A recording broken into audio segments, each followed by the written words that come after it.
Okay. Right. So, ఈరోజు good morning students. ఈరోజు discuss చేసేటువంటి టాపిక్ ఏంటంటే, ఫైనల్ ఇయర్‌కి, సెకండ్ ఇయర్‌కి కామన్ టాపిక్. సో, మీకు ఒక స్క్రీన్ మీద ఎదురుగుండా మంచి ఒక ఫుడ్ ఐటెమ్ కనపడుతుంది కదా! సో, ఎర్లీ మార్నింగ్ మీరు బ్రేక్‌ఫాస్ట్ చేసుంటారు. సో, ఈరోజు టాపిక్ ఏంటన్నట్ల మనకి నిన్న కాస్త డిస్కస్ చేసాము. Carbohydrate metabolism disorders. సో, దాంట్లో హైపోగ్లైసీమియా, అలాగే hyperglycaemia, glycosuria, renal threshold value. So, ఇవైతేనేయి డిస్కస్ చేసిన తర్వాత, సో, దీనికి రిలేటెడ్‌గా ఉన్నటువంటి ఇంకొక డిజార్డర్ ఏంటన్నట్లయితే మీ అందరికి తెలిసినటువంటి డిజార్డరు. ఇప్పుడు మోస్ట్ కామన్‌గా కనిపిస్తున్న disorder diabetes mellitus. So, diabetes గురించి ఈరోజు డిస్కస్ చేయవలసినటువంటి టాపిక్ అనమాట. సో, డయాబెటిస్ గురించి మీకు చాలా మందికి బాగా తెలుసు. సో, డయాబెటిస్‌కు సంబంధించినటువంటి కొన్ని ఇష్యూస్ నేను మీతో మాట్లాడుతూనే ఈరోజు క్లాస్ రికార్డింగ్ చేస్తున్నాను. మీతో మాట్లాడుతూనే నేను ఈ టాపిక్‌ని డిస్కస్ చేస్తాను.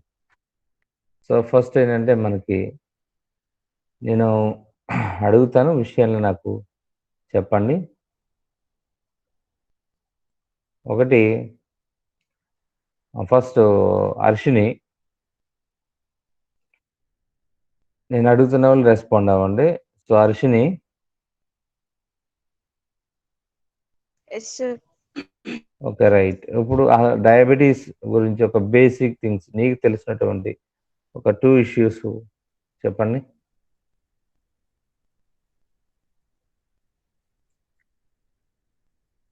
ఏంటి సార్? డయాబెటిస్ గురించి మీకు తెలిసినటువంటి ఒక 2 ఇష్యూస్ ఏదన్నా ఉంటే ఒక 2 పాయింట్స్.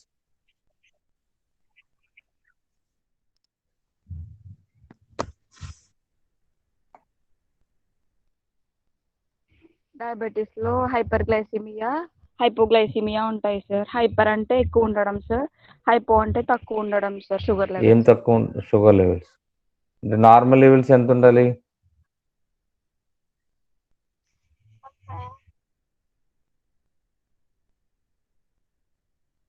160 ఓకే. 160యా? 120నా? Right. 120 sir. 90-120 milligrams 90-120 milligrams of glucose per 100 ML అనేటువంటిది ఉండాలి నార్మల్ లెవెల్. అది మీరు చెప్పినటువంటి దాంట్లో హైపర్‌గ్లైసీమియా షుగర్‌లో డయాబెటిస్‌లో హైపర్‌గ్లైసీమియా కనిపిస్తుంది. హైపోగ్లైసీమియా అనేటువంటిది ప్రీ డయాబెటిక్‌లో మనకు కనిపించడానికి అవకాశం ఉన్నటువంటి diabetic. Okay. Next Lakshmi.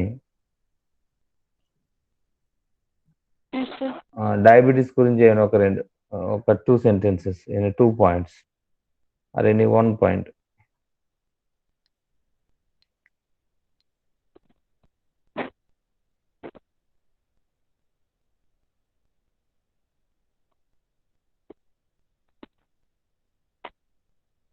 Lakshmi.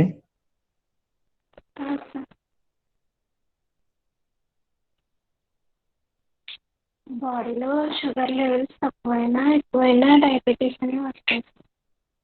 Sugar levels ఎక్కువైనా తక్కువైనా డయాబెటిస్ అనొచ్చా? డయాబెటిస్ రావడానికి అవకాశం ఉందని అనుకోవచ్చా? రావడానికి అవకాశం ఉంటుంది. ఓకే. సో, షుగర్ లెవెల్స్ బాడీలో ఇర్రెగ్యులర్‌గా ఉంటే ఎయిదర్ తక్కువగా ఉండటం గానీ, ఎక్కువగా ఉండటం గానీ. సో, ఇలా ఉన్నట్లయితే డయాబెటిస్ రావడానికి అవకాశం ఉంది. పాసిబిలిటీ ఉన్నటువంటిది కాన్సెప్ట్ నువ్వు చెప్పడం జరిగింది. Okay. Okay. Carry on. Next Gayatri. So, చెప్పమ్మా. it is a metabolic diseases that cause high blood sugar. Okay. Okay.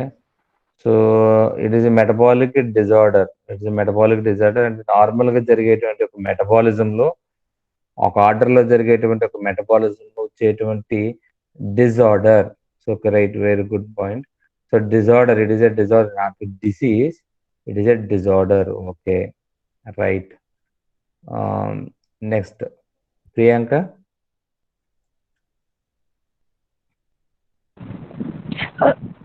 Hello sir. Tell me something about diabetes.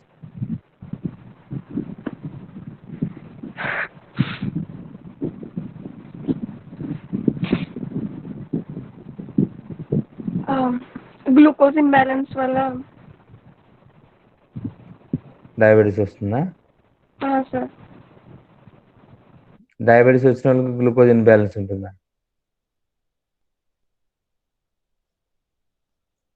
Right.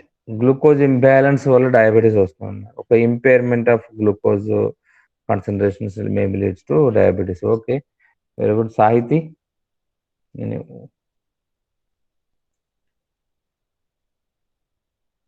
Sahiti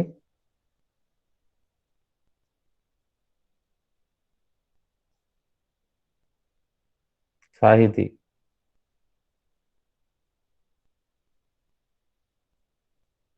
okay, right. Kalyani, Kalyani, hello okay. Tell me something about diabetes.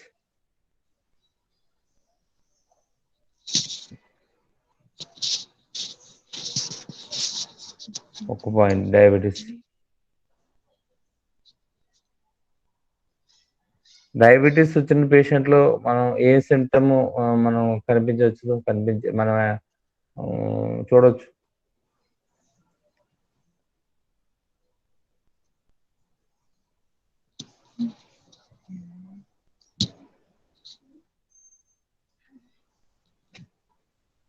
Sir మీరే చెప్పండి sir, నాకు తెలీదు.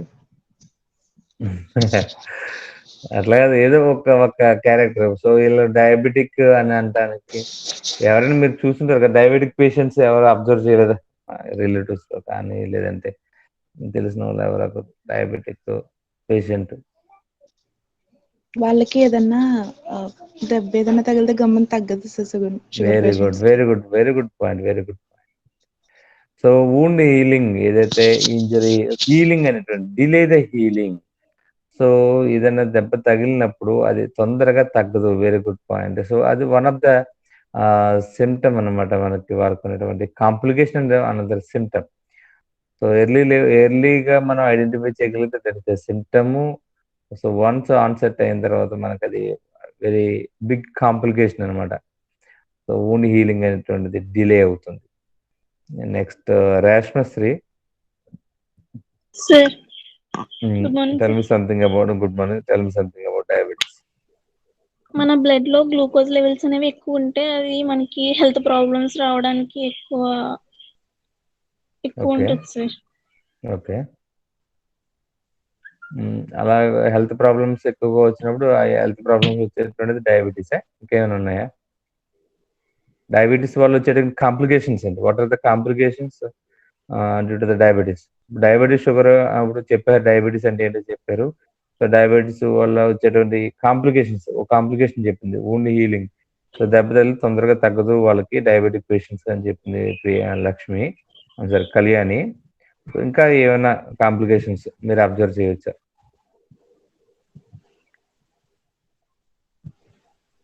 Diabetic పేషెంట్స్కి డయాబెటిక్తో పాటు ఇంకా ఈ problems ఉంటాయి sir, చెప్పండి.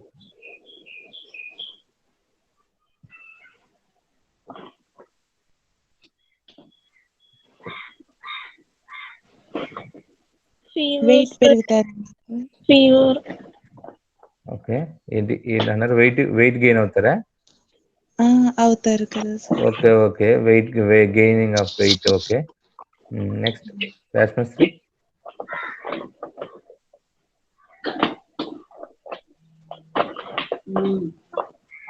Frequent urination sir. ఏంటమ్మా? Frequent urination. Okay, frequent urination, very good point. Frequent urination పాలీయూరియన్ కంప్లైంట్ అనమాట. సో ఫ్రీక్వెంట్ యూరినేషన్కి వెళ్తుంటారు. Okay, right, thank you. Satish.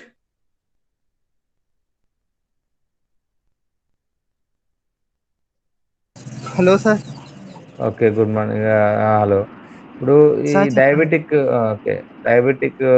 పేషెంట్స్లో complication ఏదన్నా అబ్జర్వ్ చేయొచ్చా? ఈ డయాబెటిక్ అవటం వల్ల ఈ ప్రాబ్లమ్స్ రావచ్చు sir.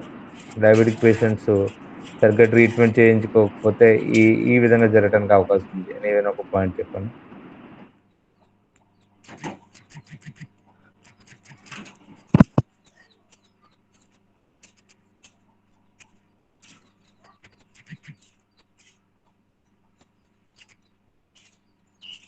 Satish. Sir diabetic patients లో ఈ ప్రాబ్లం రావడానికి అవకాశం ఉంది. డయాబెటిక్ ప్రాపర్గా ట్రీట్మెంట్ చేయించుకోకపోతే, డయాబెటిక్ ఇన్సులిన్ ఇంజెక్షన్ కానీ లేకపోతే ట్యాబ్లెట్స్ కానీ సరిగ్గా వాడకపోతే వీళ్ళు ఈ ప్రాబ్లం ఎక్కువ లోన్ అవుతారు, లేదంటే ఈ డిసీజ్కి ఎక్కువ లోన్ అవుతారు అనేటువంటి ఏదైనా కాంప్లికేషన్ ఏమైనా ఐడెంటిఫై చేయగలుగుతారు? వెయిట్ పెరుగుతారు. వెయిట్ పెరుగుతారు, ఓకే, చెప్పారు పాయింట్. ఇంకా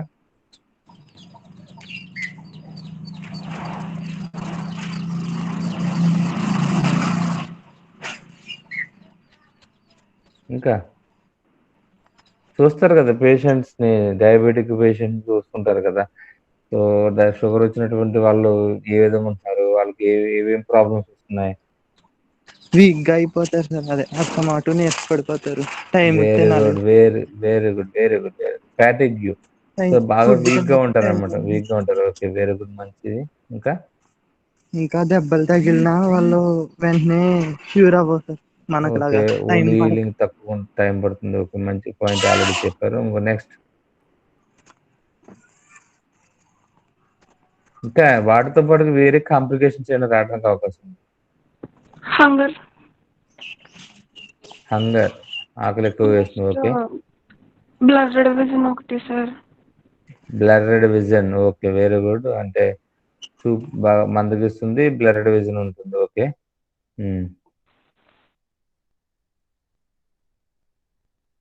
ఇంకా ఫర్దర్ కాంప్లికేషన్స్ ఏమి ఉండొచ్చా? సార్ వాళ్ళు మెడిసిన్ తీసుకుంటారు, బట్ ఆ మెడిసిన్ జస్ట్ టెంపరీ క్యూర్. ఆ తర్వాత ఆ మెడిసిన్ ఎక్కువ తీసుకోవడం వల్ల కిడ్నీ అండ్ ఆర్గన్స్ అనేవి డ్యామేజ్ అయిపోతాయి కదా సార్ ఫర్దర్ గా. ఏ మెడిసిన్ అంటున్నారు మీరు? Complications in diabetes. Okay, complication in diabetes. So due to the medication of diabetes, okay. So due to the medication of diabetes maybe leads to multi organ dysfunction, okay, very good. Okay, next, maybe it leads to further complications, maybe severe complications also కదా. So ఎవరైనా ఒక severe complication చెప్పండి. Diabetic patients, diabetic reason వల్ల చనిపోయినటువంటి వాళ్ళు ఎవరైనా మీరు observe చేశారా? చనిపోయినటువంటి వాళ్ళని ఎవరైనా అబ్జర్వ్ చేశారా? ఇప్పుడు మాకు తెలిసిన అతనికి హార్ట్ అటాక్ వచ్చింది సార్. వెరీ గుడ్, చెప్పండి మరి. అది ఇందాక నుంచి అదే అడుగుతున్నాను కదా, వాట్ ఆర్ ద కాంప్లికేషన్స్ అడుగుతున్నాను. కార్డియాక్ అరెస్ట్ అయింది sir. Okay, very good. So sorry, నేను చనిపోయిన వెరీ గుడ్ అన్నాను, నేను మామూలుగా విషయాన్ని చెప్పినందుకు వెరీ గుడ్ అంటున్నాను. సో ఇక్కడ ఏంటంటే కాంప్లికేషన్ ఏంటి, మనకి హార్ట్ ఫెయిల్యూర్, కార్డియాక్ అరెస్ట్ అనేటువంటి అంటే. So diabetic maybe leads to cardiovascular disorders. So heart fail అవటానికి one of the biggest reason is diabetes. So untreated diabetes maybe leads to cardiac arrest, okay, very good point. And next, what is the relationship between diabetes and corona? మీరు వినుంటారు కదా, ఇప్పుడు corona టైంలో చాలా మంది diabetic patients కరోనాకి effect అవుతున్నప్పుడు more complications, normal person కరోనాకి ఎఫెక్ట్ అవుతున్నప్పుడు, కోవిడ్ అటాక్ అయినప్పుడు వీళ్ళకి, అండ్ డయాబెటిక్ పేషెంట్స్కి కోవిడ్ అటాక్ అవుతున్నప్పుడు, సో ఈ రెండిటికి వేరియేషన్. సో డాక్టర్స్ చెప్తున్నారు, టీవీలో చెప్తున్నారు, మీరు రకరకాల 1 year నుంచి డిఫరెంట్ టైప్ ఆఫ్ న్యూసెస్ మీరు చూస్తుంటారు, వినుంటారు. సో నార్మల్ పర్సన్కి, డయాబెటిక్ పర్సన్కి కోవిడ్లో వచ్చేటువంటి కాంప్లికేషన్ తక్కువ ఉంటుందా, ఎక్కువ ఉంటుందా?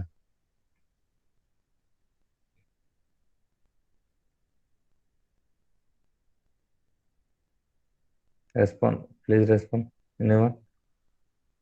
ప్రియాంక,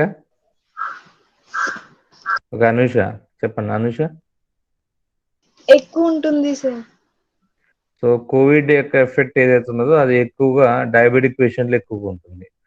సో మనకి మీరు చూసుంటారు, సాధారణంగా కోవిడ్ ఏదైతే వైరస్ ఉందో, corona virus, SARS corona virus ఏదైతే ఉన్నదో, ఆ సార్స్ కరోనా వైరస్ లంగ్స్కి వెళ్ళిన తర్వాత ఏసీ రిసెప్టార్స్ అని ఉంటాయి అన్నమాట.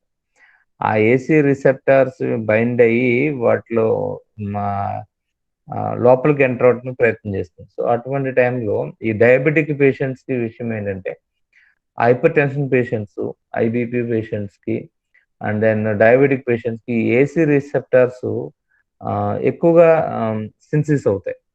సో వాళ్ళకి ఏంటంటే నార్మల్గా ఉన్నటువంటి పర్సన్స్ కంటే వీళ్ళు ఏసీ రిసెప్టర్స్ ఎక్కువ ఉంటే వైరల్ లోడ్ ఇంక్రీజ్ అవుతున్నాయి. సో వైరల్ లోడ్ బాడీలోకి ఎంటర్ అయ్యేటువంటి ఛానల్స్ ఏవవుతున్నాయో, రిసెప్టర్స్ ఏవవుతున్నాయో అవి ఎక్కువగా ఉంటాయి వీళ్ళు. అంటే వీళ్ళు ఎక్కువగా వెల్కమ్ చెప్తారన్నమాట. ఇప్పుడు కరోనా వైరస్కి వెల్కమ్ వీళ్ళు ఎక్కువగా వెల్కమ్ చెప్తారు, ఎక్కువ వైరల్ లోడ్ అవుతుంది అనమాట. So biggest complication present scenario అనమాట. ఓకే, సో ఇవి చాలా విషయాలు మీరు డిస్కస్ చేయడం జరిగింది. సో డయాబెటీస్ని డెఫినేషన్ చెప్పారు.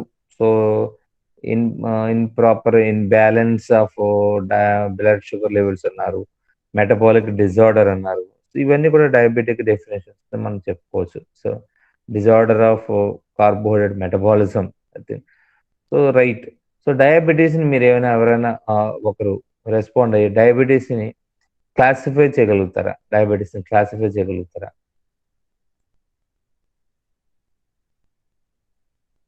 ఇన్సిపిడస్ మెలిటస్ కదా sir? Diabetes mellitus, diabetes mellitus అని ఇన్సిపిటస్ కాదు, ఓన్లీ డయాబెటీస్ మిలిటస్ నే క్లాసిఫై చేయగలుగుతారు. Only diabetes mellitus. ఇన్సిపిటస్ అంటే వేరు. ఇన్సిపిటస్ అంటే దాన్ని ఏమంటామంటే anti diuretic hormone, ADH hormone ఉంటుంది పిట్యూటరీ నుంచి. సో ఆ ఏడిహెచ్ హార్మోన్ డెఫిషియన్సీ వల్ల ఇన్సిపిటస్ వస్తుంది. వాళ్ళకి పాలియూరియా కంప్లైంట్ ఉండదు అనమాట. అంటే వాటర్ అనేటువంటిది కిడ్నీలో రీఅబ్జర్ప్షన్ అవ్వక వాళ్ళ బ్లాడర్ అనేటువంటి తొందరగా ఫిల్ అవుతుంది, ఎక్కువ పాలియూరినేషన్ వెళ్తుంది. అది ఇన్సిపిటస్. ఇన్సిపిటస్ గురించి మనకు diabetes mellitus, only diabetes mellitus ని క్లాసిఫై చేయగలుగుతారు.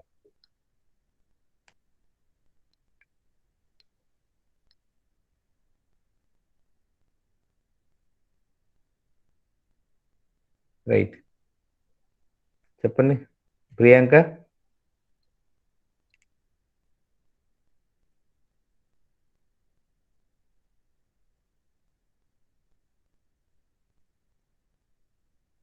Priyanka, Sahiti. Yes sir. Okay, diabetes mellitus ని అంటే diabetic not insipidus, only diabetes mellitus, so DM అని పిలుస్తుంటాం. ఈ డిఎం ని మీరు ఏ విధంగా క్లాసిఫై చేయగలుగుతారు? క్లాసిఫికేషన్ ఏం చేయగలుగుతారా? టైప్స్, క్లాసిఫికేషన్ అయితే టైప్స్, డిఎం టైప్స్.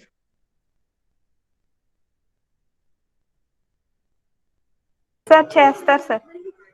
ఎట్లా చెప్పండి. చెప్తున్నాను సార్. అది క్లాసిఫికేషన్ అంటే టైప్స్ చెప్పండి. టైప్స్ వినలేదా మీరు? Types, DM types.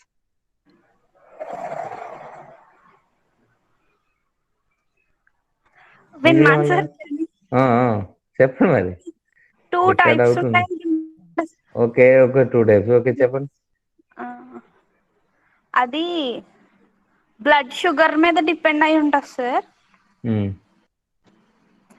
ఇంకోటేమో ఇన్సులిన్ లో అయితే అదొక type ఉంటుంది సార్. ఓకే, ఇన్సులిన్ లో, ఇంకొకటి బ్లడ్ షుగర్. Yes. కాస్త కన్ఫ్యూజ్ గా చెప్తున్నారు. రెండు ఇన్సులిన్ మీద డిపెండ్ అవుతుంది. Okay. Okay, right. So topic లోకి వెళ్దాము. మనం ఇప్పటివరకు డిస్కస్ చేసుకున్నటువంటి ఇష్యూస్ అయితే మీకు ఒక బేసిక్ నాలెడ్జ్ కోసం అయితే డిస్కస్ చేయడం జరిగింది. రైట్.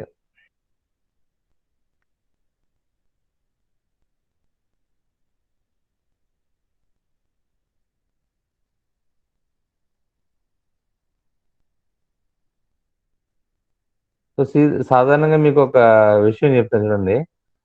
జనరల్గా ఏం చెప్తారంటే స్వీట్స్ ఒక కామన్గా చెప్పేటువంటి ఏం చెప్తారంటే స్వీట్స్ ఎక్కువగా తినడం వల్ల డయాబెటీస్ రాదు, కానీ డయాబెటిక్ పేషెంట్స్ స్వీట్స్ తినకూడదు అనేటువంటిది మీకు అందరికీ తెలిసినటువంటి విషయం.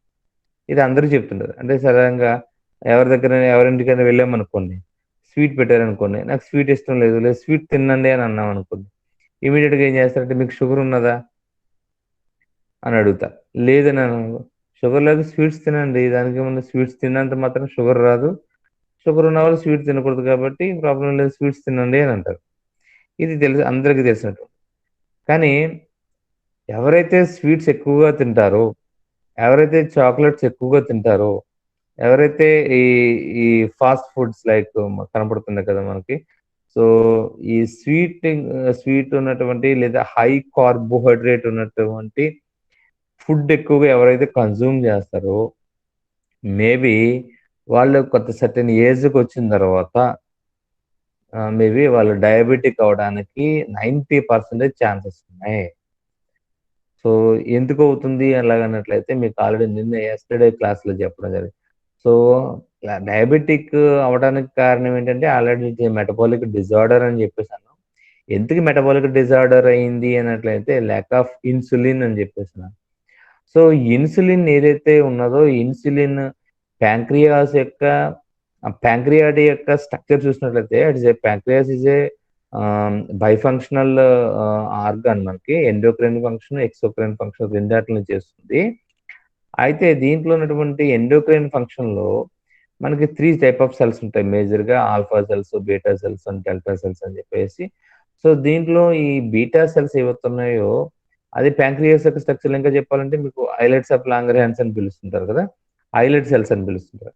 ఆ ఐలెట్ సెల్స్ లో బీటా సెల్స్ మిడిల్లో ఉంటాయి, చుట్టూరు కూడా ఆల్ఫా సెల్స్, అక్కడక్కడ మనకి డెల్టా సెల్స్ అనేటువంటి డిస్ట్రిబ్యూట్ అయి ఉంటాయి.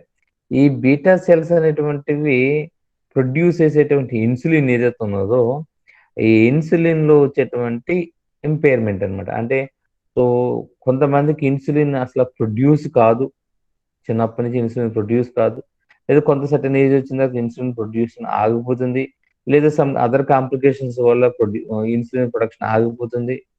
సో ఆ ఏంటి కాంప్లికేషన్స్ అని చెప్తాను మీకు, ఏ టైంలో ఇన్సులిన్ ప్రొడక్షన్ ఆగిపోతుంది ఏంటి చెప్తాను. సో కొంతమంది ఇన్సులిన్ అనేటువంటి సెక్రెట్ అవుతుంది, కానీ సఫిషియంట్ అమౌంట్ సెక్రెట్ కాదు. సెక్రెట్ అయిన తర్వాత సెల్స్ రిసీవ్ చేసుకోలేనటువంటి పరిస్థితుల్లో ఉంటాయి కొన్ని సెల్స్. అంటే ఇన్సులిన్ సెక్రెట్ అయిన తర్వాత అసలు ఇన్సులిన్ చేసేటువంటి పని ఏంటి అనేటువంటి ఎండోక్రైన్లో చూస్తారు మీరు. అసలు ఇన్సులిన్ చేసేటువంటి పని ఏంటి? ఇన్సులిన్ బీటా సెల్స్ లో రిలీజ్ అవుతుంది. అసలు ఇన్సులిన్ బీటా సెల్స్ లో రిలీజ్ అవ్వాలి అని చెప్పేటువంటిది ఎవరు చెప్తారు? ఇన్సులిన్ బీటా సెల్స్ లో మాత్రం ఎందుకు ప్రొడ్యూస్ అవుతుంది, వేరే సెల్స్ లో ఎందుకు ప్రొడ్యూస్ కాదు? ఇన్సులిన్ జీన్ అనేటువంటిది అన్ని సెల్స్ లోనే ఉంటుందా, ఉండదా? సో చూడండి, ప్రతి సెల్స్ లోనే ఇన్సులిన్ జీన్ ఉంటుంది. ఎందుకంటే every cell coming from the only single cell, that is zygote. So మనకి ఒక సింగిల్ సెల్ నుంచే మనం డెవలప్ అయి ఉన్నాం. సో ఆ సింగిల్ సెల్ అన్ని సెల్స్ ఉంటాయి. పెటర్నల్ క్రోమోజోమ్ ఉంటుంది, మెటర్నల్ క్రోమోజోమ్ ఉంటుంది, కాబట్టి అన్ని జీన్స్ ఉంటాయి. అయితే డెవలప్ అయిన తర్వాత మనకి ఏదైతే ఈ కొన్ని జీన్స్ మాత్రము కొన్ని సెల్స్ లో, స్పెసిఫిక్ సెల్స్ లో మాత్రమే యాక్టివ్ అవుతాయి. సో అలా ప్రతి సెల్స్ లోనే యాక్టివ్ అయ్యేటువంటి కొన్ని జీన్స్ ఉంటాయి, వాటిని హౌస్ కీపింగ్ జీన్స్ అంటాం. సో ఇవి ఏంటంటే మనకి కొన్ని జీన్స్ కొన్ని సెల్స్ లో మాత్రమే అవి ఎక్స్ప్రెస్ అవుతుంటాయి అనమాట. అలా ఎక్స్ప్రెస్ అవుతున్న బీటా సెల్స్ లో మాత్రమే ఈ ఇన్సులిన్ జీన్ ఏంటంటే ఎక్స్ప్రెస్ అవుతుంది. అలా ఎక్స్ప్రెస్ అయిన తర్వాత బీటా సెల్స్ నుంచి బయటకు సెక్రెట్ అవుతుంది ఇన్సులిన్. ఎక్కడికి? బ్లడ్ స్ట్రీమ్ లోకి సెక్రెట్ అవుతుంది. సో ఇక్కడ ఇన్సులిన్ యాక్టివేట్ అవటం, సెక్రెట్ అవటం అనేటువంటి దేని మీద డిపెండ్ అవుతుందంటే due to the intake of glucose. So మీ బాడీలో మీరు తీసుకున్నటువంటి డైట్ లో కార్బోహైడ్రేట్ ఎంత పర్సెంటేజ్ ఉన్నది, సో కార్బోహైడ్రేట్ ఎంత పర్సెంటేజ్ ఉన్నది అనే దాని మీద డిపెండ్ అయ్యి ఇన్సులిన్ సెక్రెషన్ ఉంటుంది. మీరు తక్కువ ఇన్సులిన్ అంటే తక్కువ కార్బోహైడ్రేట్ తీసుకున్నట్లయితే, మీరు లో కార్బోహైడ్రేట్ డైట్ తీసుకున్నట్లయితే ఇన్సులిన్ తక్కువగా సెక్రెట్ అవుతుంది. అదే హై కార్బోహైడ్రేట్ డైట్ తీసుకున్నట్లయితే ఇన్సులిన్ ఎక్కువగా సెక్రెట్ అవుతుంది. సో ఇన్సులిన్ సెక్రెషన్ అనేటువంటిది ఏంటంటే మనకు ఒక రిజర్వాయర్ వాటర్ లాంటిది. సో మీకు చూడండి, ఇప్పుడు సమ్మర్లో వాటర్ స్కేర్సిటీ రావడం వల్ల మనం ఏం చేస్తామంటే వాటర్ని మనం రిజర్వ్ చేసుకుంటాం. అలా రిజర్వ్ చేసుకున్నప్పుడు మనం ఎక్కువ వాటర్ కన్జంప్షన్ అనేటువంటిది ఏం చేయాలి, మనం చాలా తక్కువగా యూజ్ చేస్తుంటారు. సో ఇష్టం వచ్చినట్టుగా వాటర్ని మనం యూజ్ చేస్తున్నప్పుడు ఏమవుతుందంటే మనం రిజర్వ్ చేసుకున్నటువంటి వాటర్ ఏదైతుందో అది తొందరగా అయిపోతుంది. అంటే సమ్మర్ కంప్లీట్ అవ్వక ముందే మీరు వాటర్ రిజర్వ్ చేసుకున్న వాటర్ అంతా కూడా అయిపోయినప్పుడు చివరికి వచ్చినప్పుడు ఏమవుతుంది, వాటర్ స్కేర్సిటీ వస్తుంది, వాటర్ అనేటువంటిది దొరకని పరిస్థితిలోకి వస్తుంది. సో మరి ఏం చేయాలి, మనం ఆల్రెడీ రిజర్వ్ చేసుకున్నటువంటి వాటర్ని చాలా తక్కువ మోతాదులో అవసరాలకు తగ్గట్టుగానే మనం వాడుతూ ఉన్నట్లయితే సమ్మర్ కంప్లీట్ అయినప్పటికీ మనకు ఆ వాటర్ అనేటువంటిది మనకి ఆ అవైలబిలిటీ ఉంటుంది, అంతవరకు చివరి వరకు కూడా అవైలబుల్గా ఉంటుంది. ఆ తర్వాత మళ్ళీ మనకు వాటర్ దొరుకుతుంది. కాబట్టి అలాగే ఈ రిజర్వ్ మెటీరియల్ ఏదైతుందో ఇన్సులిన్ మరి బీటా సెల్స్ ప్రాపర్గా ప్రొడ్యూస్ చేస్తుంటాయి. ఆ ప్రొడక్షన్ మనం జాగ్రత్తగా కాపాడుకోగలగాలి. సో అలా కాపాడుకోకుండా మీ ఇష్టం వచ్చినట్టు ఇన్బ్యాలెన్స్డ్గా హై కార్బోహైడ్రేట్ మళ్ళీ తక్కువ ఎక్కువ స్వీట్స్ తిన్న తర్వాత తినటం, ఓవర్ ఈటింగ్, సో ఈ విధంగా అలాగే కూల్ డ్రింక్స్ ఎక్కువగా తాగటం, ఇలాగా కార్బోహైడ్రేట్ ఎక్కువగా తీసుకుంటున్నప్పుడు ఏమవుతుంటే ఇన్సులిన్కి ఒక ఒక ప్లానింగ్ ఉండదు. ఒక ప్లాన్ ప్రకారం వీళ్ళు డైట్ తీసుకోవట్లేదు, ఒక ప్లాన్ ప్రకారం వీళ్ళు కార్బోహైడ్రేట్ తీసుకోవట్లేదు అనేటువంటి చివరికి సింపుల్గా చెప్పాలంటే ఇన్సులిన్ ప్రొడక్షన్కి విసుకొచ్చేస్తుంది అనమాట. సో ఇన్సులిన్ అనేటువంటి ప్రొడ్యూస్ చేయడానికి దానికి ఒక కన్ఫ్యూజన్, ఒక విసుకొచ్చేస్తే సో నేను ఇంకా బీటా సెల్స్ ఏం చెప్తాయంటే నేను ఇంక ఇన్సులిన్ ప్రొడ్యూస్ చేయలేను, నేను ఇన్సులిన్ ప్రొడక్షన్ ఇంకా చేయలేను, ఇన్సులిన్ ప్రొడక్షన్ నేను ఇంకా మీకు ఇవ్వలేను ఇన్సులిన్, కాబట్టి నేను ఇన్సులిన్ ప్రొడక్షన్ ఆఫ్ చేసేస్తున్నాను అనే విషయం చెప్పినట్టుగా పక్కాగా చెప్పేస్తుంది అనమాట. ఎప్పుడైతే అలా చెప్పేస్తుందో మీ బాడీలో సఫిషియెంట్ ఇన్సులిన్ అనేటువంటిది ప్రొడక్షన్ ఉండదు.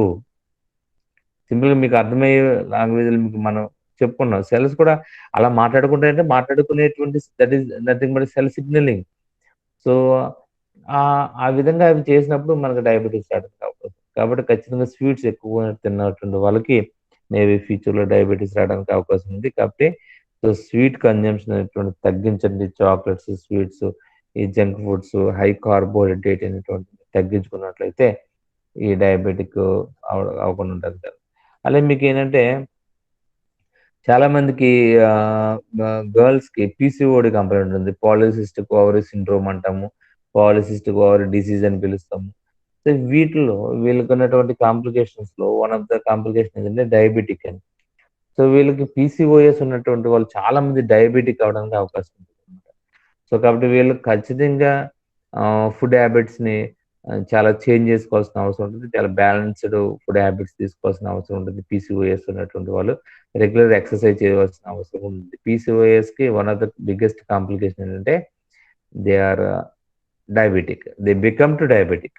ఓకే, అలాగే చాలా మెడికేషన్స్లో డయాబెటిక్ అవుతుంటారు, టెంపరీ అనుకోండి. సో మేబీ ఆ మెడికేషన్స్ రెగ్యులర్గా యూజ్ చేస్తున్నారు అనుకోండి, maybe they become to diabetic. For ఎగ్జాంపుల్గా ఇప్పుడు కరోనా ట్రీట్మెంట్కి ఉపయోగించేటువంటి మెడికేషన్స్ ఏవవుతున్నాయో స్టెరాయిడ్స్ కావచ్చు, ఐవర్మెక్టిన్ డ్రగ్స్ కావచ్చు, సో వీటిలో దే మేబీ సైడ్ ఎఫెక్ట్స్ ఉంటాయి కదా, ఎవ్రీ ట్యాబ్లెట్స్ కొన్ని సైడ్ ఎఫెక్ట్స్ ఉంటాయి.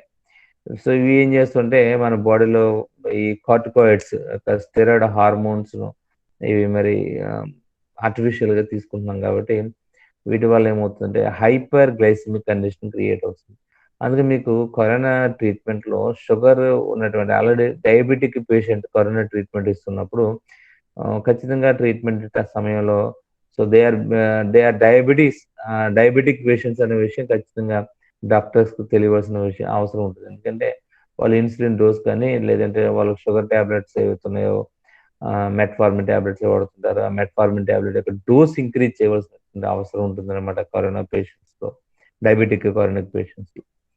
సో అది ఈ విషయాలు మనం తర్వాత కూడా డిస్కస్ చేద్దాం. Right, this is the logo of diabetic అనమాట, యూనివర్సల్ లోగో అనమాట, ఇది బ్లూ కలర్ ఉన్నట్టు.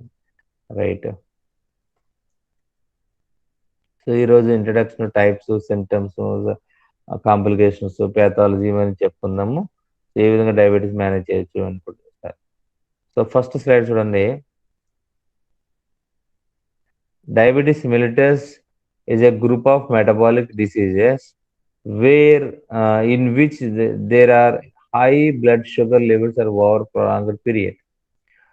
So it is a metabolic disease. It is a metabolic disorder. General చెప్పాలంటే it is a metabolic disorder in which there is a high blood sugar levels. So high blood sugar levels ఎక్సెస్గా produce అవుతుంది. మనకి బ్లడ్లో sugar levels ఎక్కువగా ఉన్నాయి. Sir బ్లడ్లో sugar levels పెరిగితే మనకు ప్రాబ్లం ఏముంది? అది బ్లడ్లో షుగర్ లెవెల్స్ ఇంక్రీజ్ అయితే ప్రాబ్లం ఏముంది? మనకు వచ్చేటువంటి ఇదేమున్నది అన్నట్టు అనుకోవచ్చు. సో సాధారణంగా బ్లడ్లో బ్లడ్ ట్రాన్స్పోర్ట్ అవుతున్నప్పుడు బ్లడ్కి కాస్త ఒక డెన్సిటీ ఉంటుంది, మా బ్లడ్ యొక్క విస్కాసిటీ ఉంటుంది, బ్లడ్ యొక్క pH ఉంటుంది, బ్లడ్లో నెంబర్ ఆఫ్ మైక్రో ఆర్గానిజమ్స్ ఉంటుంటాయి. అవి సర్క్యులేట్ అవుతుంటాయి కదా. సో ఇక్కడ రెండాటికి డిఫరెన్స్ చూడండి. అక్కడ ఒక వెస్సెల్ ఉన్నది, ఒక ఆర్టరీ అనుకోండి. ఆ ఆర్టరీలో పక్కన ఉన్నటువంటిది గ్లూకోజ్ ఇన్ బ్లడ్ చాలా తక్కువ ఉన్నది, ఈ పక్కన ఎక్సెసివ్ బ్లడ్ గ్లూకోజ్ ఉన్నది. సో ఎక్సెసివ్ బ్లడ్ గ్లూకోజ్ ఉన్నటువంటి బ్లడ్ బాగా థిన్గా ఉన్నది, డెన్సిటీ ఎక్కువగా ఉంటుంది అన్నమాట. సో ఎప్పుడైతే బ్లడ్ యొక్క గ్లూకోజ్ లెవెల్స్ ఎక్కువ అవుతుంటాయో, బ్లడ్లో గ్లూకోజ్ లెవెల్స్ ఎక్కువ అవుతుంటాయో, సో బ్లడ్ యొక్క థిక్నెస్ బాగా పెరిగిపోయి, డెన్సిటీ బాగా పెరిగిపోయి, సర్క్యులేషన్ అనేటువంటిది తగ్గుతుంది అనమాట. నేరోగా ఉన్నటువంటి కొన్ని ఆర్టరీస్లోకి బ్లడ్ అనేది తొందరగా సర్క్యులేట్ కాదనమాట. సో ఆ విధంగా వాళ్ళకి కొన్ని స్ట్రోక్ రావడానికి బ్రెయిన్ సెల్స్కి బ్రెయిన్ స్ట్రోక్ రావడానికి అవకాశం ఉంది. అలాగే అక్కడ కంటామినేషన్ అవడానికి అవకాశం ఉంది. బ్లడ్లో గ్లూకోజ్ లెవెల్స్ ఎక్కువ ఉంటాయి, మైక్రోస్ బాగా గ్రో అయిపోయి కంటామినేషన్ అవడానికి అవకాశం ఉంది, ఇన్ఫెక్షన్స్ రావడానికి అవకాశం ఉంది, ఇన్ఫ్లమేషన్ రావడానికి అవకాశం ఉంది. సో బ్లడ్లో గ్లూకోజ్ లెవెల్స్ అనేటువంటిది ఎక్కువ ఉండకూడదు, తక్కువగానే ఉండాలి. ఆ విషయం మనం గుర్తుపెట్టుకోండి. So next, so symptoms high blood sugar include the frequent urination and increase thrust. So తెలుసు మనకి ఆకలి, దాహం ఎక్కువగా వేస్తుంది, ఆకలి ఎక్కువగా వేస్తుంది, మనకి ఫ్రీక్వెంట్ యూరినేషన్ వెళ్తాం. సో కొంతమంది చూడండి సడన్గా ఫెయిట్ అయిపడిపోతుంటారు డయాబెటిక్ పేషెంట్స్. కీటోఎసిడోసిస్ తర్వాత మనం డిస్కస్ చేద్దాం. కీటోఎసిడోసిస్ ఇప్పుడే చెప్పేస్తాం మీకు. కీటోఎసిడోసిస్ మన 5 మార్క్స్ టాపిక్ అనుకోండి. కీటోఎసిడోసిస్ అంటే అర్థం ఏంటంటే మనకి సాధారణంగా ఈ బ్లడ్ ఏదైతే ఉన్నదో బ్లడ్లో గ్లూకోజ్ లెవెల్స్ ఎక్కువైనప్పుడు రేనల్ థ్రెషోల్డ్ వాల్యూ అని చెప్పాను కదా. రేనల్ థ్రెషోల్డ్ వాల్యూ అంటే 180 mg/100 ml. సో బ్లడ్లో అంతకంటే ఎక్కువ గ్లూకోజ్ ఉన్నప్పుడు యూరిన్ ఏం చేస్తుంది, ఫిల్టరేషన్ ఏదైతే కిడ్నీ ఉన్నదో కిడ్నీ ఫిల్టరేషన్లో యూరిన్ ఫిల్టరేట్ అవుతున్నప్పుడు ఈ గ్లూకోజ్ ఏదైతుందో ఈ గ్లూకోజ్ రీఅబ్జార్ప్షన్ అవుతుంది. రీఅబ్జార్ప్షన్ అవ్వకుండా యూరిన్తో పాటుగా గ్లూకోజ్ అనేటువంటి ఎక్స్క్రీట్ అయిపోతుంది. సో యూరిన్తో పాటుగా గ్లూకోజ్ ఎక్స్క్రీట్ అయిపోవడం వల్ల మళ్ళీ వీళ్ళ బ్లడ్లో గ్లూకోజ్ లెవెల్స్ అనేటువంటి డౌన్ అయిపోతుంటాయి. సో అలాగే సెల్స్కి వీళ్ళ బ్లడ్లో గ్లూకోజ్ లెవెల్స్ ఉంటాయి తప్ప సెల్స్కి రీచ్ అవ్వవు వీళ్ళకి. సో సెల్స్లోకి రీచ్ అవ్వనమాట. సెల్స్లోకి రీచ్ అవ్వకపోవడం వల్ల సెల్స్లో అందవలసిన ఎనర్జీ ఏదైతుందో ఆ ఎనర్జీ అందదు. ఆ ఎనర్జీ అందకపోవడం వల్ల బాగా వీక్గా ఉంటారు. అలాగే బ్రెయిన్కి అందవలసినటువంటి ఎనర్జీ కూడా అందదు మరి. సో బ్రెయిన్కి అందవలసినటువంటి ఎనర్జీ ఎప్పుడైతే అందదో బ్రెయిన్ అనేటువంటి వర్క్ చేయలేనట్లయితే మరి దానికి గ్లూకోజ్ కావాలి కాబట్టి సో ఇప్పుడు ఏం చేస్తుంది మన బాడీ మెటబాలిక్ యాక్టివిటీస్ ఏం చేస్తాయంటే ఏదైతే బాడీలో ఫ్యాట్ ఉన్నదో సో ఆ ఫ్యాట్ డిగ్రేడ్ అవుతుంది అనమాట. సో అందుకని మీకు టైప్ 1 డయాబెటిక్ పేషెంట్స్ మీరు బాగా లీన్గా ఉంటారు అనమాట. అంటే కొంతమంది వెయిట్ గెయిన్ అవుతారు, టైప్ 2 డయాబెటిక్ పేషెంట్. టైప్ 1 అయితే లీన్గా ఉంటారు, బాగా సన్నగా ఉంటారు. వాళ్ళ బాడీలో ఫ్యాట్ అనేటువంటిది అంతా మొత్తం డిగ్రేడ్ అవుతుంది అనమాట. అలా డిగ్రేడ్ అయిపోయి కీటోన్ బాడీస్ ఫామ్ అవుతాయి. ఈ కీటోన్ బాడీస్ బ్రెయిన్లోకి సర్క్యులేట్ అవుతాయి అనమాట. సో అక్కడ కీటోన్ బాడీస్ అక్కడ ఎనర్జీ కోసం యూటిలైజ్ అవుతాయి. సో ఎప్పుడైతే ఈ డయాబెటిక్ పేషెంట్స్కి ఈ విధంగా ఉంటుందో బాడీలో కీటోన్ బాడీస్ అనేటువంటి ఎక్కువగా ప్రొడ్యూస్ జరుగుతాయి అనమాట. సో కీటోన్ బాడీస్ అంటే ఏంటి, they are coming from the beta oxidation of fatty acids. So acetone, acetoacetate, gamma butyric acid లాంటి కీటోన్ బాడీస్ ఎక్సెస్గా ప్రొడ్యూస్ అవడం వల్ల ఏదైతే బ్లడ్ యొక్క pH ఉన్నదో బ్లడ్ యొక్క pH 7.4, ఈ బ్లడ్ యొక్క pH ఏమవుతుంది, తగ్గిపోతుంది. అంటే ఎసిడిక్ pHకి వచ్చేస్తుంది. బ్లడ్ యొక్క pH 7.4 అంటే స్లైట్లీ ఆల్కలిక్ pH. అది ఇంకా డిక్రీజ్ అయిపోవడం వల్ల ఎసిడిక్ pHకి వచ్చేస్తుంది. ఇలా ఎసిడిక్ pHకి వచ్చేటువంటి ప్రాబ్లం మనం ఎసిడోసిస్ అని అంటాం. సో ఎసిడోసిస్ అంటే decreasing of pH in blood. అయితే ఏంటంటే due to the ketone bodies కాబట్టి this acidosis called as keto acidosis. Okay. So ఎప్పుడైతే ఇలాగ అవుతుందో వీళ్ళు ఇంకా బ్లడ్లో గ్లూకోజ్ లెవెల్స్ ఇంకా పెరిగిపోయినాయి, లేదా ఇంకా బాగా తగ్గిపోయినాయి అనుకోండి, ఇంకా డ్రాప్ అయిపోయినాయి అనుకోండి, maybe it leads to comma and death అనమాట. సో హార్ట్ ప్రాబ్లమ్స్ వస్తాయని ఆల్రెడీ చెప్పాను మీకు. సో కొంతమంది ఇందాక డిస్కషన్లో చెప్పారు హార్ట్ ప్రాబ్లమ్స్ వస్తాయి, స్ట్రోక్స్ వస్తాయి. ఇందాక ఒక అమ్మాయి చెప్పింది కిడ్నీస్ ఫెయిల్ అయిపోతాయి, మల్టీ ఆర్గన్స్ ఫెయిల్ అయిపోవడానికి అవకాశం ఉంది. వూండ్ ఫుట్ అల్సర్స్, ఏదైనా దెబ్బతిన్న పుండ్లు పడినప్పుడు పుండ్లు పడిపోవటం, మనకి అవి తొందరగా మాడకపోవడం, హీలింగ్ అవ్వకపోవడం, డిలే హీలింగ్ ఇటువంటి ఆల్రెడీ చెప్పారు మీకు. రైట్. సో చూడండి ఇన్సులిన్ చూడండి, ఇప్పుడు ఈ ప్యాంక్రియాస్ అనమాట, ఈ ప్యాంక్రియాస్ నుంచి ప్రొడ్యూస్ అయ్యేటువంటి insulin. So depend upon the diabetes classification classify చేస్తామంటే depend upon treatment they are classified into 3 types. ఒకటి type 1 diabetes, type 2 diabetes, gestational diabetes. So type 1 diabetes గురించి ఇందాక క్లాసిఫై చేసిన ఇది type 1 diabetes, type 2 and gestational diabetes. Right. type 1 diabetes అన్నట్లయితే మీకు తెలుసు it is insulin dependent diabetes mellitus. Because type 1 diabetic patients require compulsory insulin injection. వీళ్ళు చాలా మంది చూడండి డయాబెటీస్ ట్రీట్మెంట్ చేస్తున్నప్పుడు చాలా మందికి టాబ్లెట్స్ వాడతారు, కొంతమంది ఇంజెక్షన్స్ వాడతారు. ఎవరైతే ఇంజెక్షన్స్ వాడుతున్నారో దే type 1 డయాబెటిక్ పేషెంట్స్. అంటే ప్రజెంట్ సినారియోలో చాలా మంది type 2 డయాబెటీస్ కూడా ఇన్సులిన్ ఇంజెక్షన్స్ వాడేటువంటి పరిస్థితికి వచ్చారనుకోండి. సో డయాబెటీస్ మేనేజ్మెంట్ అనేటువంటిది చాలా మంది మీరు వార్తల్లో కానీ టీవీలో కానీ రకరకాల కాంట్రవర్షీలు వస్తున్నాయి, డిబేట్లు పెడుతున్నారు. అవి మనం ఎటువంటి మెడిసిన్స్ అవసరం లేకుండా ట్రీట్ చేయొచ్చు అనేటువంటి విషయాలు చెప్తున్నారు. సో దాంట్లో కొంతవరకు నిజం ఉన్నదనుకోండి. సో బ్యాలెన్స్డ్ డైట్ ద్వారా డయాబెటీస్ క్యూర్ చేసుకోవచ్చు. కానీ type 1 డయాబెటిక్ పేషెంట్స్ ఎవరుతున్నారో వాళ్ళు ఎటువంటి మేనేజ్మెంట్ చేయలేరు. ఎందుకంటే వాళ్ళ బాడీలో ఏం జరుగుతుంది అన్నట్లయితే ఖచ్చితంగా వాళ్ళ బాడీలో ఇన్సులిన్ అనేటువంటి ప్రొడక్షన్ అనేటువంటి ఉండదు. type 1 డయాబెటీస్ ఇన్సులిన్ ప్రొడక్షన్ అనేటువంటిది ఉండదు. ఎందుకు ఉండదు అన్నట్లయితే రీజన్స్ చెప్తాను మీకు. So type 1 diabetic patients insulin production అనేటువంటి కంపల్సరీ ఉండదు అన్నట్లయితే ఒకటి genetical factors. So genetical factors అన్నట్లయితే వాళ్ళ ఏదైనా ఫ్యామిలీ హిస్టరీలో వాళ్ళ ఇన్సులిన్ జీన్ డెఫిషియన్సీ ఉన్నట్లయితే వాళ్ళు ఖచ్చితంగా ఇన్సులిన్ అనేటువంటి ప్రొడక్షన్ ఉండదు. సో చిన్నప్పటి నుంచి కూడా చైల్డ్హుడ్ నుంచి కూడా వాళ్ళు డయాబెటిక్ అవుతారు.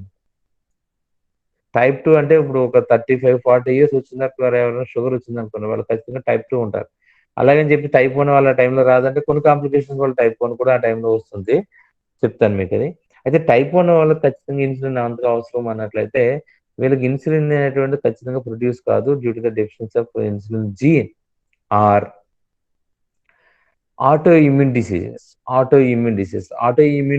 అంటే ఏంటంటే మన బాడీలో ఇమ్యూన్ సిస్టమ్ ఏదైతే ఉందో T cells and B cells ఏవైతున్నాయో ఇవి ప్రొడ్యూస్ చేసేటువంటి యాంటీబాడీస్ ఏవైతున్నాయో ఈ యాంటీబాడీస్ ఒక కన్ఫ్యూజన్కి లోనయ్యి ఆ కన్ఫ్యూజన్ వల్ల ఇవి కొన్ని మన బాడీలో ఉన్నటువంటి ఆర్గాన్స్ని ఎఫెక్ట్ చేస్తాయి.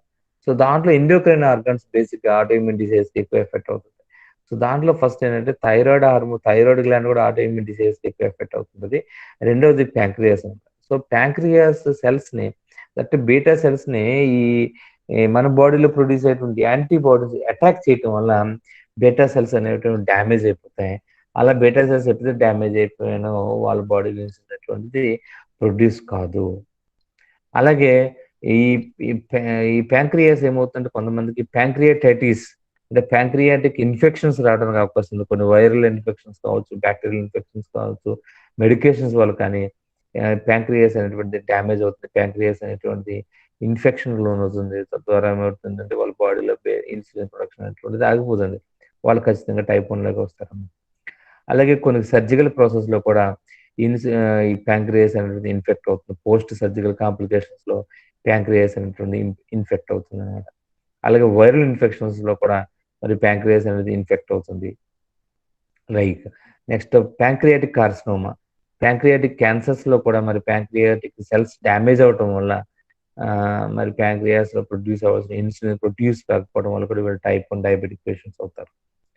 So coming to the type 2 diabetic. So type 2 diabetic ఏంటంటే ఇది ఒక సర్టన్ ఏజ్కి వచ్చిన తర్వాత ఒక 30, 35, 40 ఇయర్స్కి వచ్చిన తర్వాత ఎక్కువ డెవలప్ అయ్యేటువంటి డిసీజ్ని ఏమంటారు టైప్ 2 డయాబెటీస్ అంటాం. వీళ్ళకి ఏంటంటే ఇన్ప్రాపర్ డైట్ అనమాట. సో హై కార్బోహైడ్రేట్ డైట్, అలాగే స్టేషనరీ వర్క్ అంటే ఇలా హెవీగా వర్క్ చేయకుండా, లో ఫిజికల్ యాక్టివిటీ, ఎక్కువగా పని చేయకుండా తక్కువగా పని చేస్తూ, ఎక్కువ కూర్చునేటువంటి ఆఫీస్లో కూర్చొని పనిచేసేటువంటి వాళ్ళు, ఏసీ రూమ్లో కూర్చొని పనిచేసేటువంటి వాళ్ళు, ఈ software employees, bank employees, physical activity తక్కువగా ఉన్నటువంటి వాళ్ళకి ఈ టైప్ 2 డయాబెటీస్ రావడానికి ఎక్కువ అవకాశం ఉంది. సో వీళ్ళు ఫిజికల్ యాక్టివిటీ ప్రాపర్గా లేకపోవడం వల్ల, వీళ్ళు ఎక్కువగా ఫుడ్ తీసుకోవడం వల్ల, ఎక్కువగా కార్బోహైడ్రేట్ తీసుకోవడం వల్ల వీళ్ళ బాడీలో ఇన్సులిన్ రెసిస్టెన్స్ అనేటువంటిది డెవలప్ అవుతుంది. తద్వారా వీళ్ళకి టైప్ 2 డయాబెటీస్ రావడానికి అవకాశం. సో మూడోది ఏంటంటే జెస్టేషనల్ డయాబెటీస్. జెస్టేషనల్ డయాబెటీస్ ఏంటంటే ఎవరైతే జెస్టేషన్ అంటే గర్భధారణ, కన్సీవ్ అవటం. సో ప్రెగ్నెంట్ అయినప్పుడు వచ్చేటువంటి డయాబెటీస్ ఏది ఉందో దాన్ని జెస్టేషనల్ డయాబెటీస్ అని పిలవడం జరుగుతుంది. సో అందరికీ ప్రెగ్నెన్సీ టైంలో డయాబెటీస్ వస్తుందంటే అందరికీ రాదు. వీళ్ళ ఫ్యామిలీ హిస్టరీలో ఎవరైనా డయాబెటిక్ పేషెంట్ ఉన్నట్లయితే ఖచ్చితంగా జెస్టేషనల్ డయాబెటీస్ వస్తుంది. సో దీనికి క్యూరబుల్ ఇది ట్రీట్మెంట్ తీసుకున్నట్లయితే కన్సీవ్ అయిన తర్వాత డయాబెటీస్ వస్తుంది, ట్రీట్మెంట్ తీసుకున్న తర్వాత డెలివరీ అయిపోయిన తర్వాత మేబీ వాళ్ళు నార్మల్ అయిపోతారు. కొంతమంది డెలివరీ అయిన తర్వాత కూడా వాళ్ళు they become to type 2 diabetes కొన్ని కాంప్లికేషన్స్లో. Okay, so coming to the type 1 మీకు ఆల్రెడీ చెప్పాను. మీకు చూడండి బీటా సెల్స్ ప్రొడ్యూస్ చేసే ఇన్సులిన్ ఏదైతుందో వీళ్ళ బాడీలో ఇన్సులిన్ అనేటువంటిది ప్రొడ్యూస్ కావదు. ఓకే, సో ఇది ప్యాంక్రియాస్. సో ప్యాంక్రియాస్లో ఐలెట్స్ ఆఫ్ లాంగరెన్స్ మనకు కనపడుతున్నటువంటి కూడా ఇవన్నీ డెల్టా సెల్స్. సో ఈ ప్యాంక్రియాటిక్ ఈ సెల్స్ నుంచి బీటా సెల్స్ అవుతున్నాయి. బీటా సెల్స్ ఇన్సులిన్ అనేటువంటిది ప్రొడ్యూస్ అవుతుంది అనమాట. Okay, right. వీళ్ళకి సరిగ్గా ప్రొడ్యూస్ కాదు. దీన్ని జువనైల్ డయాబెటీస్ అని కూడా అంటారు. టైప్ 1 జువనైల్ డయాబెటీస్ అని కూడా అంటారు. జువనైల్ అంటే బాల్యం, చిన్నపిల్లల్లో ఎక్కువ వస్తుంది కాబట్టి ఇది జువనైల్ డయాబెటీస్ అని కూడా పిలవడం జరుగుతుంది. సో టైప్ 2 చూడండి ఇక్కడ. సో ఇన్సులిన్ ప్రపోజ్ చేస్తుంది, మరి సెల్స్ అనేటువంటిది యాక్సెప్ట్ చేయట్లేదు. సో దాన్ని ఇన్సులిన్ రెసిస్టెన్స్ అంటారు అనమాట. సో ఇన్సులిన్ ప్రొడ్యూస్ అవుతుంది టైప్ 2లో, కానీ వీళ్ళకి most of the cells liver cells, muscle cells ఏంటంటే రెసిస్టెన్స్ చేస్తారనమాట. దాన్ని ఇన్సులిన్ రెసిస్టెన్స్ అని అంటాం. సో ఇన్సులిన్ ప్రొడ్యూస్ అయినా సరే అది యాక్సెప్ట్ చేయదు అనమాట. ఓకే, టైప్ 2 డయాబెటీస్ అని పడుతుంది. జెస్టేషనల్ డయాబెటీస్ మీకు ఆల్రెడీ చెప్పాను మీకు. సో చూడండి ఈ కంపారిజన్ చూడండి, మీకు టైప్ 1కి టైప్ 2 కంపారిజన్ చూడండి. సో ఫ్యూచర్ ఆన్సెట్ ఏంటంటే సడన్ గా టైప్ 1 డయాబెటీస్ వస్తుంది. So due to the auto immune disease కావచ్చు, డెఫిషియన్సీ ఆఫ్ జీన్ కావచ్చు, ఇదే ప్యాంక్రియాటైటిస్ కావచ్చు. సో ఆన్సెట్ గా వస్తుంది, సడన్ గా వస్తుంది అనమాట. సడన్ గా వస్తుంది. సో ఎక్యూట్ అనుకోవచ్చు, ఎక్యూట్ ప్యాంక్రియాటైటిస్ అని అలా ప్రాబ్లమ్స్ లో కానీ ఇలాంటి వాటిలో కానీ సడన్ గా వస్తుంది.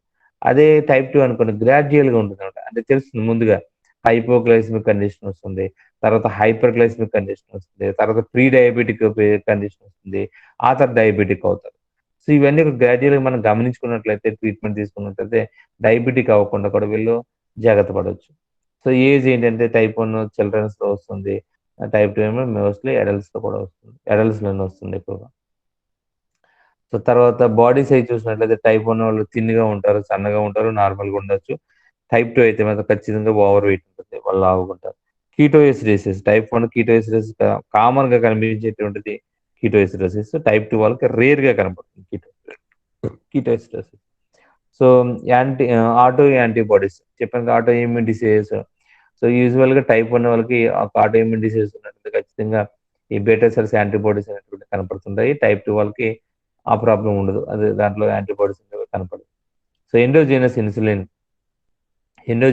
టైప్ 1 వాళ్ళకి ఆబ్సెంట్, ఇన్సులిన్ అంటే ప్రొడ్యూస్ కాదు లేదా తక్కువగా ప్రొడ్యూస్ అవుతుంది. అదే టైప్ 2 డయాబెటీస్ అనేది నార్మల్ గా ఉంటుంది, లేదా డిక్రీజ్ అయిపోవచ్చు, లేదా ఇన్సులిన్ ఇంక్రీజ్ అయిపోవచ్చు. సో ఇట్లా రెసిస్టెన్స్ డెవలప్ అయినప్పుడు సో ఆటోమేటిక్గా మనకి టైప్ 2లో ఈ విధంగా కనపడుతుంది. So right.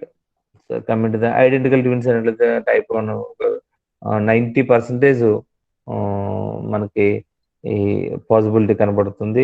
50% ఏమో టైప్ 1 పాసిబిలిటీ ప్రివిలెన్స్ అంటే ఇది ఖచ్చితంగా మన అప్రాక్సిమేట్గా మనకి టైప్ 2 ఖచ్చితంగా చెప్పాలంటే వెరీ దాన్ని ఏమంటాము క్యూరబుల్ అనమాట. టైప్ 1తో కంపేర్ చేస్తే టైప్ 2 అనేటువంటిది మేనేజ్మెంట్కి చాలా ఈజీ మేనేజ్మెంట్ అనమాట. దాని బట్టి ప్రోగ్నోసిస్ అని పిలుస్తాం. సో ప్రోగ్నోసిస్ అనేటువంటి చాలా ఈజీ మనకి. ప్రాపర్ డైట్ ప్లాను, ప్రాపర్ టైంలో వాళ్ళు ట్రీట్మెంట్ తీసుకున్నట్లయితే ఖచ్చితంగా సివియర్ కాంప్లికేషన్స్ వెళ్లకుండా తప్పించుకోవచ్చు. కానీ టైప్ 1 వాళ్ళకి అది ఉండదండి. ఖచ్చితంగా లైఫ్ లాంగ్ కొన్ని మెడికేషన్స్ వాడి తీరాలి టైప్ 1 అనేటువంటి వాళ్ళు. నెక్స్ట్ సిమ్టమ్స్ ఆల్రెడీ చాలా మంది చెప్పారు మీకు. బ్లర్రెడ్ విజన్ ఉంటుందని, సెంట్రల్గా మనకి బాగా వీక్గా ఉంటారు, ఆకలి బాగా వేస్తుంది, ఎక్కువ ఆకలి వేస్తుంది, ఎక్కువగా దాహం వేస్తుంది.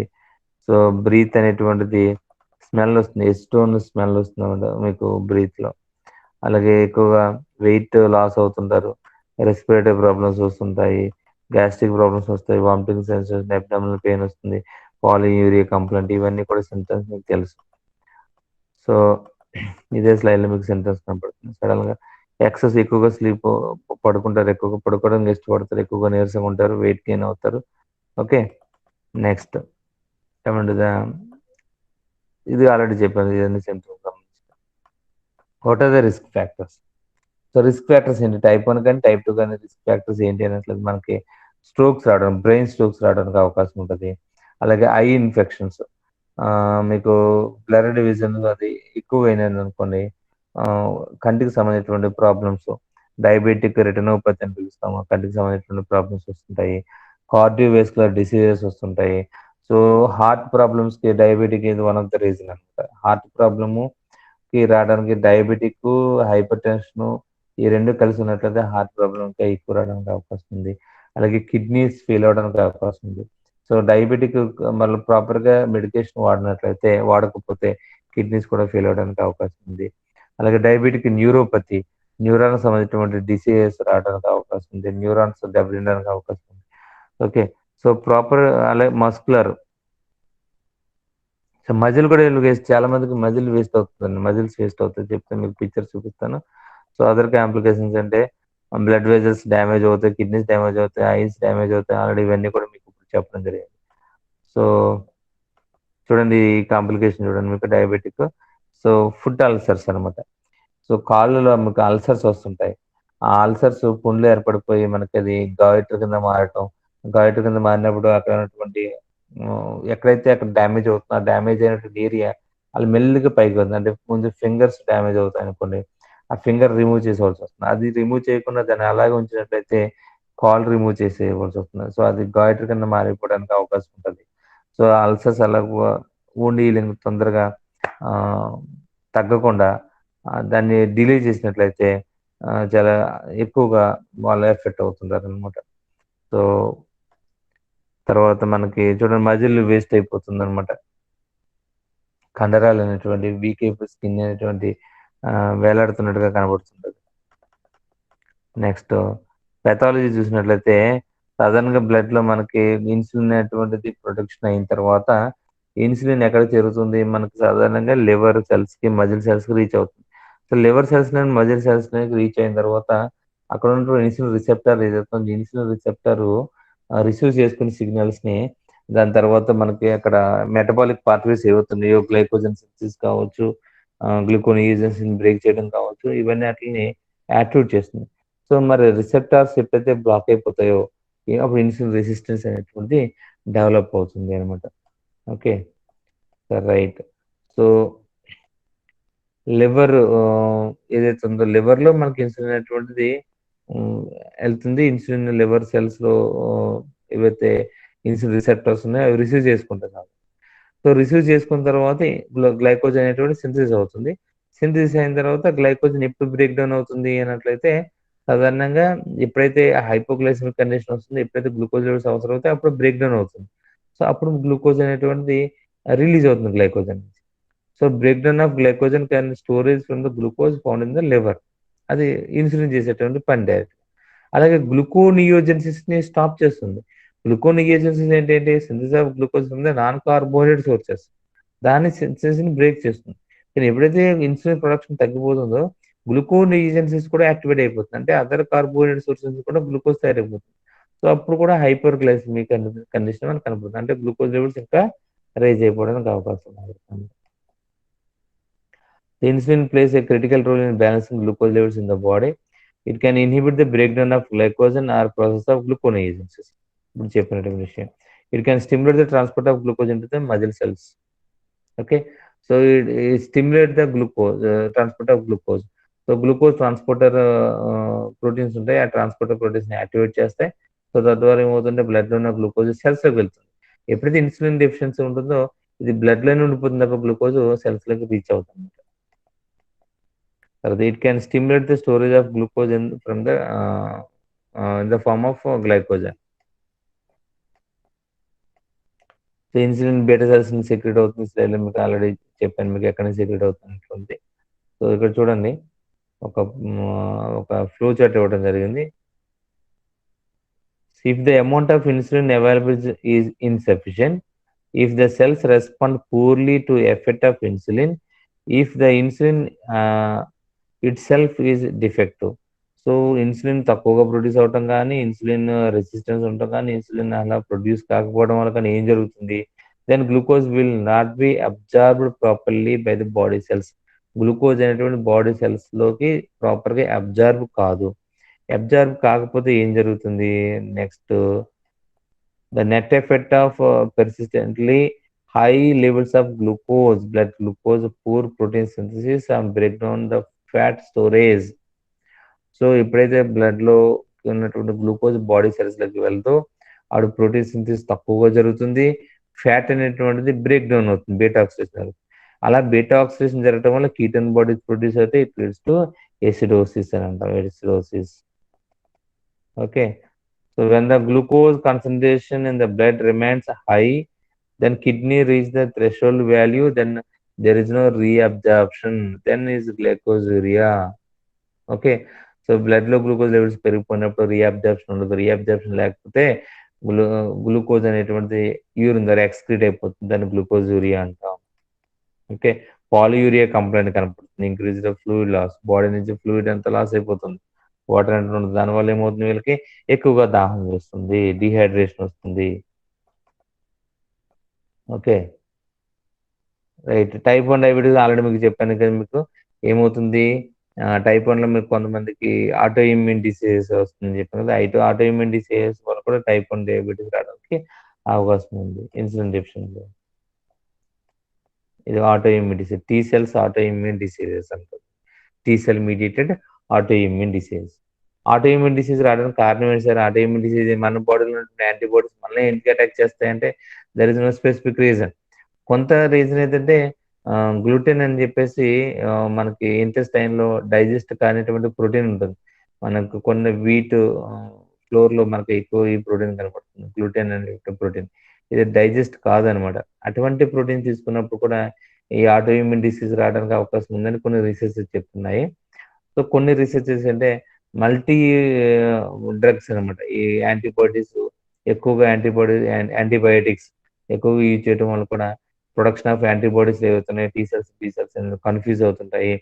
ఆ కన్ఫ్యూజన్ లో యాంటీబాడీస్ అనేటువంటి ప్రొడ్యూస్ అయ్యి ఆ వేరియంట్ రీజియన్ లో కన్ఫ్యూజ్ రావడం వల్ల ఆ యాంటీబాడీస్ ఏం చేస్తాయంటే మన బాడీలో ఉన్నటువంటి సెల్ఫ్ ఆర్గాన్స్ మీద అటాక్ చేసి వాటిని డ్యామేజ్ చేస్తాయని కొన్ని రీసెర్చెస్ మనకు చెప్తున్నాను.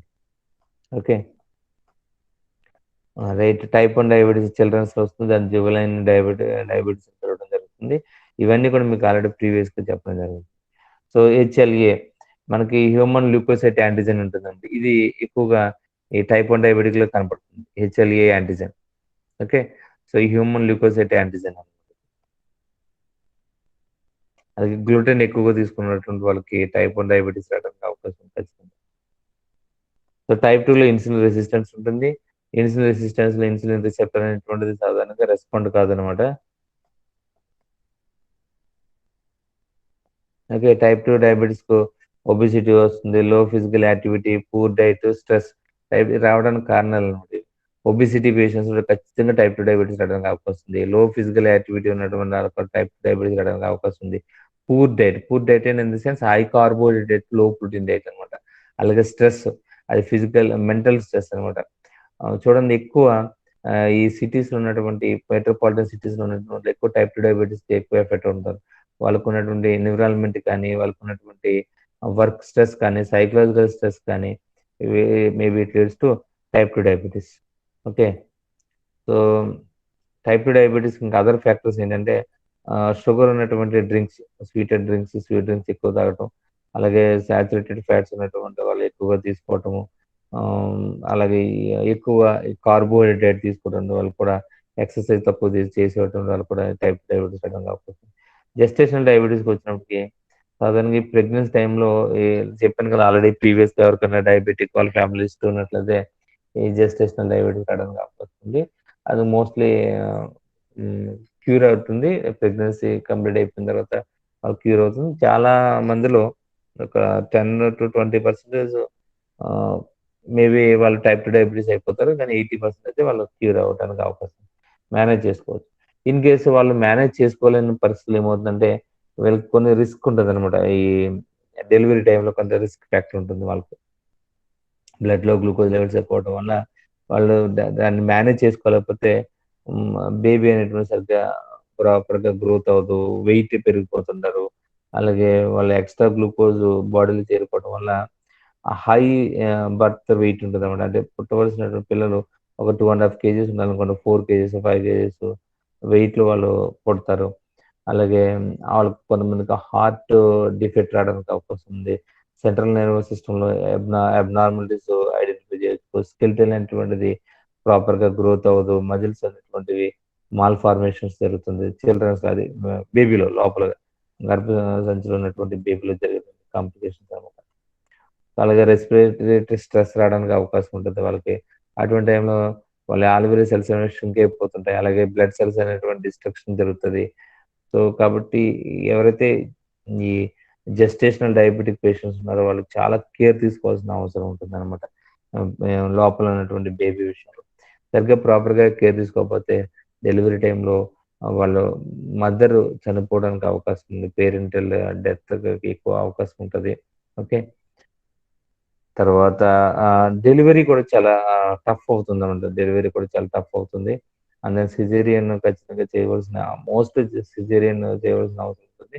అలాగే మనకి వాళ్ళు దగ్గర సిజేరియన్ కాకపోయిన టైంలో అయితే పిల్లలు డెలివరీ అవుతున్నప్పుడు లేబర్ టైంలో చాలా కాంప్లికేషన్స్ వస్తాయి. షోల్డర్స్ అనేటువంటి డిస్ట్రక్షన్ అవుతుంది. తర్వాత మనకి వాళ్ళకి చిన్న చిన్న ఇంజురీస్ అవడానికి కూడా అవకాశం ఎక్కువ ఉంది అనమాట.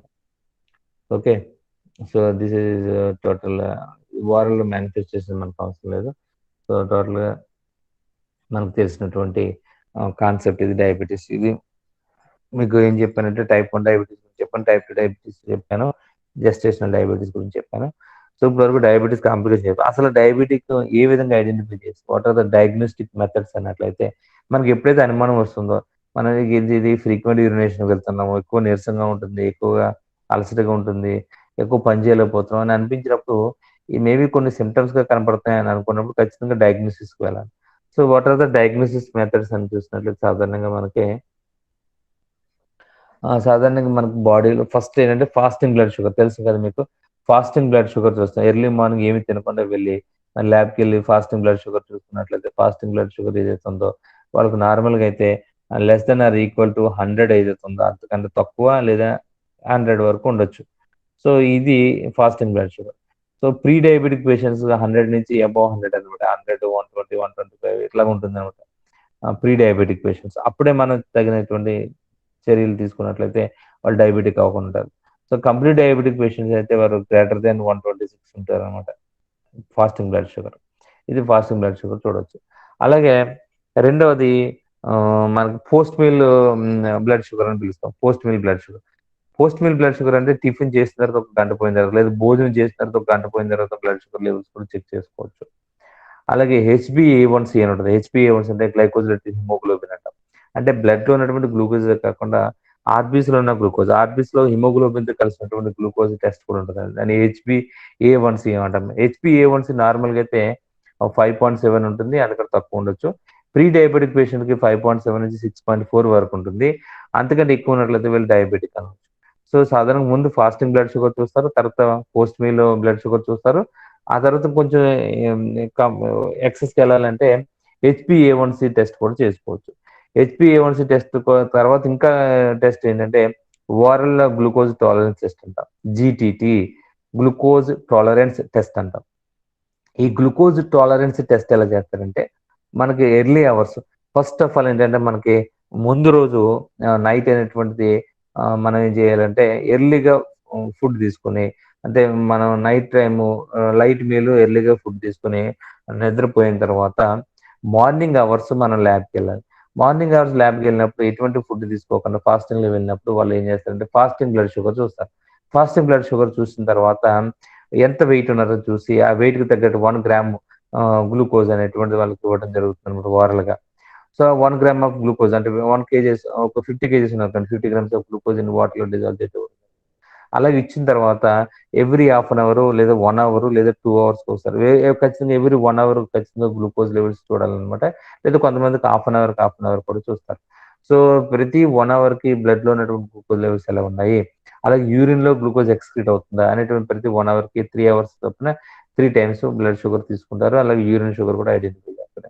ఇలా ఐడెంటిఫై చేసిన తర్వాత గ్రాఫ్ ప్లాట్ చేసినట్లయితే సో ఫస్ట్ 1 hour లో గ్లూకోజ్ లెవెల్స్ రైజ్ అవుతాయి, ఆ తర్వాత 1 hour లో గ్లూకోజ్ లెవెల్స్ డిక్రీజ్ అవుతా నార్మల్ లెవెల్కి వస్తాయి. కానీ ఎప్పుడైతే డయాబెటిక్ పేషెంట్స్ ఉన్నారో వాళ్ళు సో ఫస్ట్ 1 hour లో గ్లూకోజ్ లెవెల్స్ రైజ్ అవుతాయి, తర్వాత రైజ్ అవుతుంటే నార్మల్ లెవెల్కి తొందరగా రావన్నమాట. అలాగే యూరిన్ ఎక్స్క్రిషన్ లో కూడా నార్మల్గా అయితే యూరిన్ ఎక్స్క్రిషన్ లో గ్లూకోజ్ అనేది ఐడెంటిఫై కాదు. డయాబెటిక్ పేషెంట్ అయితే యూరిన్ ఎక్స్క్రిషన్ లో యూరిన్ అనేటువంటిది ఫస్ట్ +1 తర్వాత +2 +4 కి అవకాశం ఉంటుంది అనమాట. సో దీన్ని గ్లూకోజ్ టాలరెన్స్ టెస్ట్ అని పిలుస్తాము. ఈ విధంగా డయాగ్నోసిస్ అనేటువంటిది ఐడెంటిఫై చేసిన తర్వాత what is the treatment, what is the management అయినట్లయితే టైప్ 1 డయాబెటీస్ కి ఖచ్చితంగా ట్రీట్మెంట్ ఏంటంటే insulin injection. So insulin injection మనకి మన ఇండియాలో బయోకాన్ కంపెనీ ప్రొడ్యూస్ చేస్తూ ఉన్నది. సో ఫస్ట్ ప్రొడ్యూస్డ్ ప్రోటీన్ ఏంటంటే ఇన్సులిన్ అని కూడా చెప్తుంటారు. కాబట్టి ఇన్సులిన్ బాగా పూర్వకాలంలో పిగ్ యొక్క ప్యాంక్రియాస్ నుంచి ఎక్స్క్రీట్ చేస్తారు అనమాట. సో అక్కడ ఏమవుతుందంటే బయోఎథికల్ వాల్యూస్ లో మరి అక్కడ చంపి ఆ పిగ్ ని చంపి దాంట్లో ఉన్న ప్యాంక్రియాస్ తీసి ఎక్స్ట్రా చేయడం వల్ల ప్రాబ్లం అవుతుంది. కాబట్టి దాన్ని జెనెటికల్ గా మాడిఫై చేసి ఆ ఇన్సులిన్ జీన్ ని ఈకోలైలో ఇన్సర్ట్ చేసి ఆ ఈకోలైని మరి ఫెర్మెంటర్స్ లో కల్టివేట్ చేసినప్పుడు ఇన్సులిన్ జీన్ ప్రొడ్యూస్ అవుతుంది. ఇన్సులిన్ జీన్ అక్కడ మల్టిప్లై అవి ఆ ప్రొడక్షన్ అంటే ఇన్సులిన్ ప్రొడక్షన్ అంటే జరుగుతుంది. ఆ ఇన్సులిన్ ప్రొడక్షన్ మన బయటకు తీసి ఆయిల్స్ లో మనకి చూస్తుంటారు. ఇన్సులిన్ ఇంజెక్షన్ ఆయిల్స్ లో మనకి సప్లై అవుతుంది. అది మరి ఈ స్కిన్ కి ఈ టైస్ దగ్గర కానీ లేదంటే స్టమక్ దగ్గర కానీ ఇన్సులిన్ ఇంజెక్షన్ చేసుకుంటారు. సో తద్వారా ఇన్సులిన్ అనేటువంటి ఇంజెక్షన్ వాళ్ళ బాడీలోకి వెళ్ళి డయాబెటీస్ అనేటువంటి మేనేజ్ అవుతుంది. టైప్ 2కి అయితే మాత్రం ఎక్కువ మెట్ఫార్మిన్ టాబ్లెట్స్ వాడుతాం ఇన్సులిన్ రెసిస్టెన్స్ తగ్గించుకోవడానికి. అట్ ద సేమ్ టైం వాళ్ళకి కొద్దిగా ఎక్కువైనట్లయితే వాళ్ళకు కూడా ఇన్సులిన్ ఇంజెక్షన్ ఇవ్వాల్సిన అవసరం ఉంటుంది అనమాట. అలాగే వాళ్ళ food habits, physical activity, regular గా ప్రాపర్ డైట్ ప్లాన్ ఉన్నట్లయితే టైప్ 2 డయాబెటీస్ ఈజీగా మేనేజ్ చేసుకోవచ్చు. Okay, so total this is about the diabetes mellitus and autoimmune disease type 1 diabetes and GTT and ketoacidosis. Thank you very much. దీనిలో ఏమైనా doubt ఉన్నట్లయితే so నాకు వాట్సాప్లో మీ doubts express చేయండి, నేను వాటిని క్లారిఫై చేస్తాను. దీనికి సంబంధించిన మెటీరియల్ మీకు గూగుల్ క్లాస్ రూమ్లో పోస్ట్ చేయడం జరుగుతుంది. Okay, so this is all about diabetes. Thank you very much.